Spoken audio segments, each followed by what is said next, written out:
Carol Ofori. Am I the Skebenga? All right, if you're just joining us, welcome.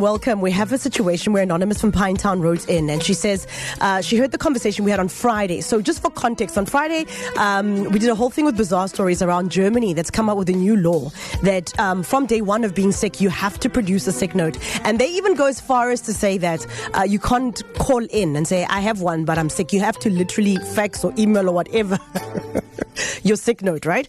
So we had this discussion, and it prompted Anonymous to send us a mail saying at their company, a lot of people were abusing the sick days. A lot of people taking days off, and so company has now said, if you're going to take a day off, you need to produce a sick note, right?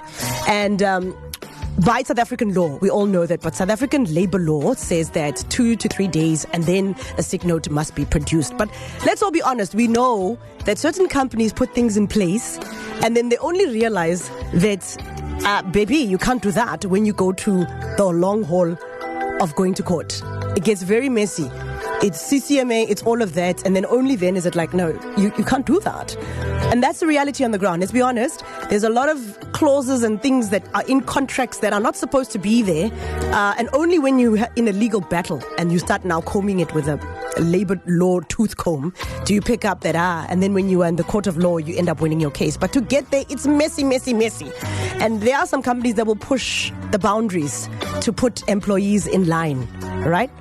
Now, let's forget the fact that by law, we all agree there's a law that says only after 2 to 3 days. We know this.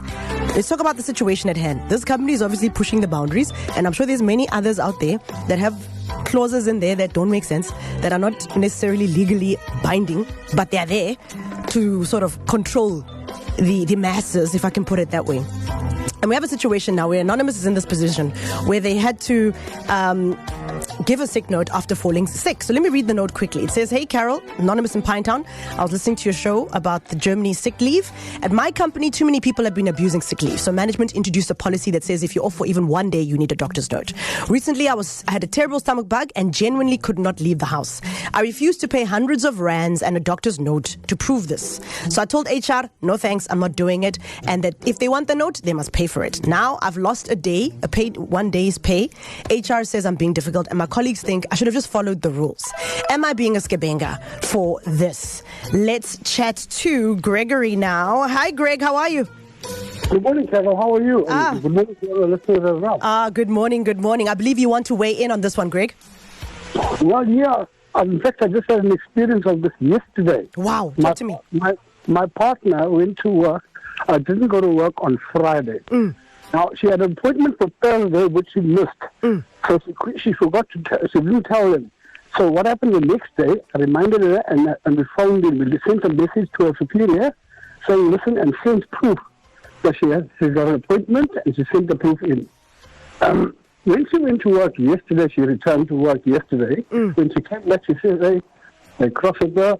They don't want a letter from the clinic, etc. They don't want a letter from the clinic. So I said to them, how on earth can they say that? Because it's a legal binding letter from stated stamps and everything from the clinic. Right. And in saying that, Carol, when you're going to the doctor, you expect you to pay between 400 to 600, sometimes more. Yeah. That's only to see the doctor. Then your prescription you got to go buy. So it's at least 1,000 rand, which they don't get even half of that money what they're earning. So how is one expected to go and buy that?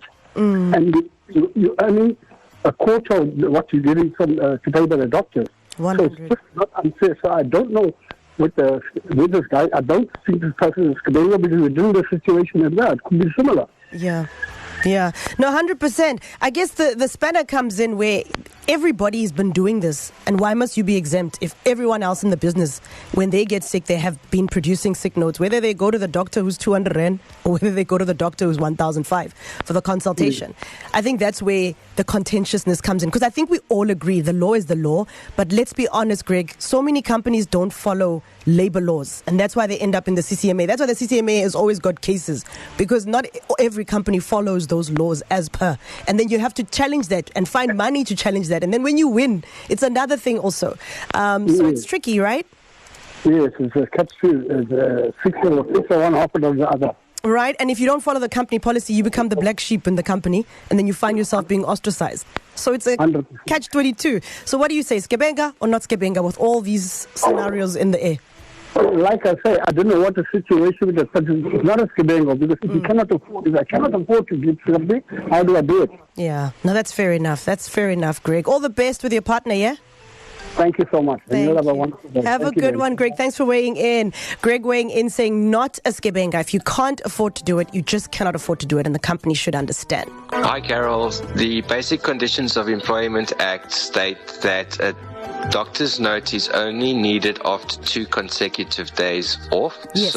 And the company's policy can't override what the government's law 100%. says. That's why we have so CCMA. Therefore, her employee is the Skebenga, and she's not. She's well within her rights to take a day off. Thank you very much. Thank Hi, you. Carol. It's Manoj here. I don't think that person is a Skebenga. Company rules are company rules. There's policies in place, but no policies are indemnified against the Basic Condition of Employment Act. Hi guys, Kevin here from Malvern. They need to understand that people are not robots and we do get sick. And in fact, even robots and machinery break down. So yeah.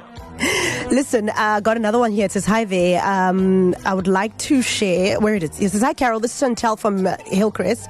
I don't think Anonymous is Skebenga. I don't think the company should have changed policy because of a few Skebengas that take advantage of sick leave. It should apply to all employees who have a pattern of taking sick leave often on certain days, as Anonymous goes on. Another one says, hi there. I would like to share where I work. HR tells me they will not accept a clinic letter for sick leave and that I should put in days leave. It's crazy, guys, and this is the moral of the story here, is that as much as there's labor laws, realistically on the ground, there are a couple of companies that don't even care. They'll make rules from the air. And then you end up in legal battles that cost you, the employee, hundreds of thousands of rands, only to end up winning or whatever. But Judge Sondo, tell us what's your verdict. Is Anonymous guilty or not guilty? As Judge Sondo, I find the defendant not guilty. Shem, Bakpapela. They're full of nonsense. Carol Ofori.